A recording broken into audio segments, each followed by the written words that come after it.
শাস্ত্রে শ্রাবণ মাসে তুলসী মহিমার মাহাত্ম্যকে যেভাবে বর্ণনা করা হয়েছে, এই শ্রাবণ মাসে তুলসী মাকে সবুজ রঙের চুনরি পরানোর নিয়ম ও সন্ধেবেলায় প্রতিদিনের মতোই তুলসী গাছের কাছে একটি প্রদীপ জ্বালাতে হয়।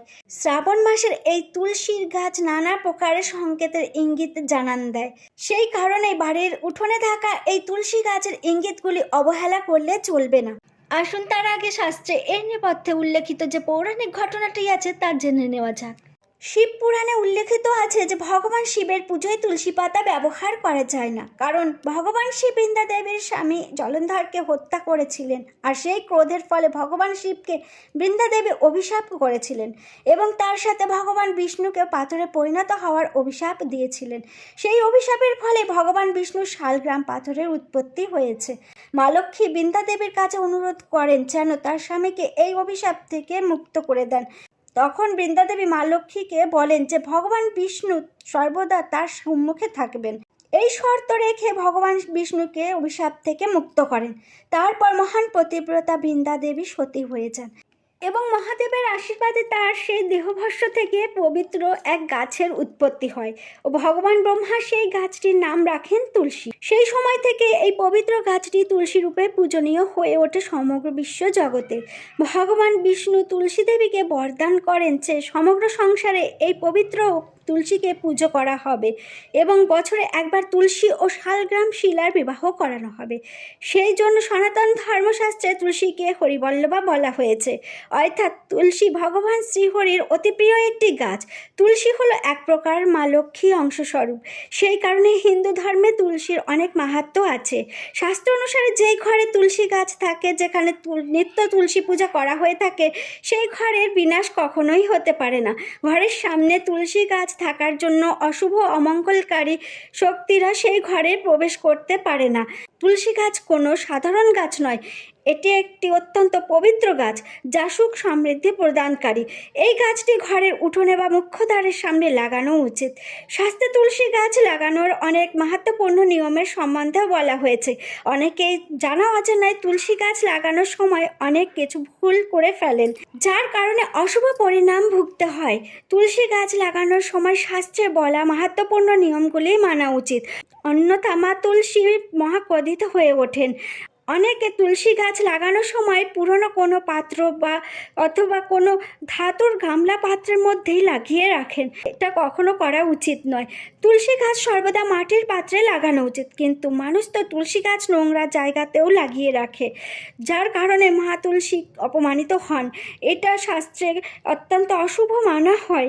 কখনো তুলসী গাছকে নোংরা আবর্জনা অপরিষ্কার স্থানে লাগানো উচিত নয়।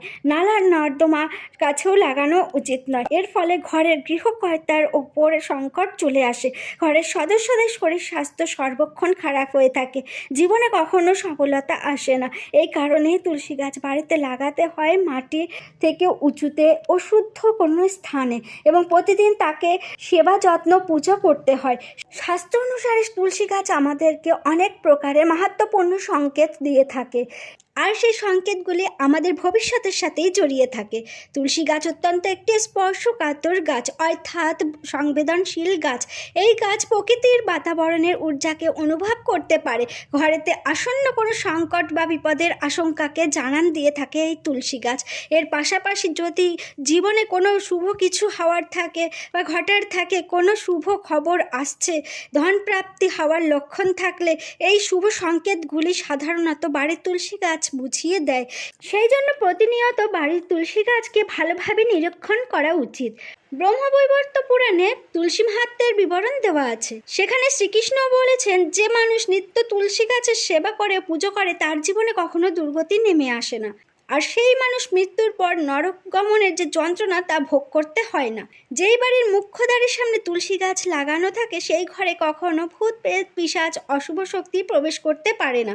সেই কারণে শাস্ত্রে ও বাড়ির সামনে তুলসী গাছ লাগানোর বিধান দেওয়া হয়েছে। এবারে জেনে নেওয়া যাক বাড়ির তুলসী গাছের দ্বারা দেওয়া শুভ অশুভ সংকেতগুলির সম্বন্ধে। সর্বপ্রথম, তুলসী গাছ শুকিয়ে যাওয়া। শাস্ত্র অনুযায়ী ঘরের সামনে লাগিয়ে রাখা তুলসী গাছ কখনোই যেন শুকিয়ে না যায়। বাস্তুতে থাকা তুলসী গাছ যদি শুকিয়ে যায়, তবে সেটি ঘোর অমঙ্গল বলে বিবেচিত। তুলসী গাছ শুকিয়ে না যায় তার জন্য উপায় করতে হবে, তাকে নিত্য জল দিতে হবে ও তাকে ভালো করে দেখে শুনে পরিচর্যা করতে হবে। তুলসী গাছে কখনো ভুল করেও অপরিষ্কার জল দেওয়া উচিত নয়। প্রখর রোদের আলোতেও তুলসী গাছ লাগিয়ে রাখা যাবে না। তুলসী গাছের আশেপাশে কখনো নোংরা করে রাখতে নেই। এমনই কতগুলি অবাঞ্ছনীয় কারণের ফলে তুলসী গাছ শুকিয়ে যায়। যদি খুব যত্ন সহকারে তুলসী গাছের পরিচর্যা করা হয় তাহলে তুলসী কখনোই শুকিয়ে যাবে না। কিন্তু অনেক প্রকার চেষ্টা করার পরেও অনেক সময় তুলসী গাছ হঠাৎ করেই শুকিয়ে যেতে দেখা যায়। তুলসী গাছ মরে যেতে দেখলে বুঝতে হবে কোনো বড় ধরনের বিপদের সংকেত আসতে চলেছে, যার কারণে আপনাদের ঘরের সম্পূর্ণ ধন সম্পদ অর্থ নষ্ট হতে পারে। তাই বাড়ির সজীব তুলসী গাছটিকে হঠাৎ করেই যদি শুকিয়ে যেতে দেখেন তবে সাবধান হতে হবে। এমতো অবস্থায় দ্রুত ওই তুলসী গাছটি সেই গামলা থেকে তুলে জল প্রবাহিত করে দিতে হবে এবং সেই স্থানে নতুন করে একটি তুলসী গাছ লাগিয়ে দিতে হবে। শুকিয়ে যাওয়া তুলসী গাছ ঘরের সামনে বা উঠোনে কোনো অবস্থাতেই লাগিয়ে রাখতে নেই। যদি কখনো কিছু দিনের জন্য বাড়ির বাইরে যেতে হয় তাহলে একটি কলসে জল ভরে তুলসী গাছের কাছে রেখে দিতে হবে। এর ফলে তুলসী গাছের মাটি ভেজা ও তাজা ভাব হয়ে থাকবে ও তুলসী গাছও সতেজ থাকবে। দ্বিতীয়ত যে লক্ষণ সেটি হলো তুলসী গাছের সবুজ রঙের হারা ভরা পাতা নিজে থেকে ঝরে পড়ে যাওয়া। যদি বাড়ির তুলসী গাছটিতে সবুজ পাতায় ভরা আছে তবুও পাতাগুলি ঝরে পড়ে যাচ্ছে তো এটি একটি অশুভ সংকেতের লক্ষণ। কিন্তু যদি পাতাগুলি হলুদ হয়ে ঝরে পড়ে তবে সেটি প্রকৃতির নিয়ম হয়ে থাকে। কিন্তু সতেজ সবুজ রঙের পাতা ঝরে পড়ে যাওয়াকে অশুভ লক্ষণ বলা হয়। এটি সংকেত করে যে মা লক্ষ্মী আপনার ওপরে রুষ্ট হয়ে আছেন। তুলসী সবুজ পাতাগুলি ঝরে পড়ে গেলে বুঝতে হবে যে মা লক্ষ্মী আপনার গৃহ ত্যাগ করেছেন আর অলক্ষ্মীর প্রবেশ ঘটেছে। দুঃখ দারিদ্রতা বাস হতে চলেছে। ঘরে হঠাৎ করে কলহ অশান্তি ঝগড়া ঝামেলার মহল সৃষ্টি হতে চলেছে। যে ঘরে তুলসী গাছ থাকে সেই ঘরে আমিষ জাতীয় খাবার খাওয়া উচিত নয়। এর ফলে তুলসী মা রুষ্ট হন। ঘরের পরিবেশ যত নেগেটিভ হবে তুলসী গাছ তত তাড়াতাড়ি শুকিয়ে যেতে থাকে।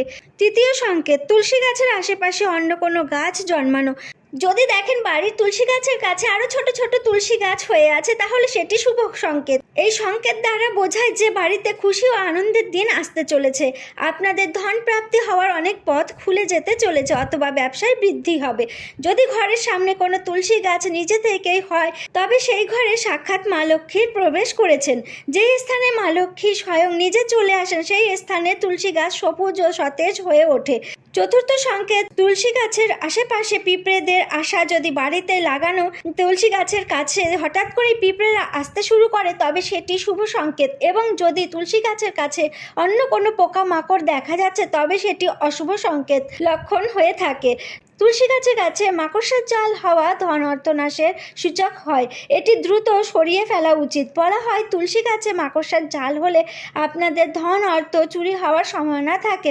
5 নম্বর সংকেত, তুলসী গাছে সর্বদা সবুজ ও সতেজ হওয়া। তুলসী গাছ সর্বদা সতেজ স্নিগ্ধ অবস্থায় থাকে আর তাতে মঞ্জুরি আসে। এর ফলে গাছটি অতি সুন্দর দেখায় তবে সেটি খুবই শুভ সংকেত বহন করে আনে।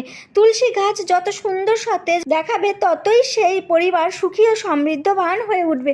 ঘরের সামনে লাগানো তুলসী গাছটি দেখেই আপনি বুঝতে পারবেন যে সেই ঘরের পরিবেশটা কেমন চলছে। যদি ঘরের পরিবেশ অতি পবিত্র হয়ে থাকে তবে বোঝায় যে সেই ঘরে ভালো সৎ ও সংস্কারী লোকজন বসবাস করে। তাই সেই ঘরে তুলসী সর্বদাই সবুজ ও সতেজ থাকে। আর যদি আপনাদের বাড়িতেও এমন তুলসী গাছ লাগিয়েছেন তবে তাকে খুবই ভালোভাবে যত্ন পরিচর্যা করবেন। তার ফলে মা তুলসী সেই পরিবারকে সর্বদা রক্ষা করবেন ও ধন অর্থ সুখ শান্তি সম্পদ প্রদান করবেন এবং মা তুলসীর কৃপায় সেই সংসার সুখী সম্পন্ন হয়ে উঠবে। যদি এই ভিডিও তথ্যগুলি ভালো লাগে তবে ভিডিওটি লাইক করবেন ও এর সাথে কমেন্টে জয় মা তুলসী জয় শ্রীকৃষ্ণের জয় অবশ্যই লিখবেন এবং চ্যানেলটি সাবস্ক্রাইব করে রাখবেন। আপনাদের সবাইকে অসংখ্য ধন্যবাদ।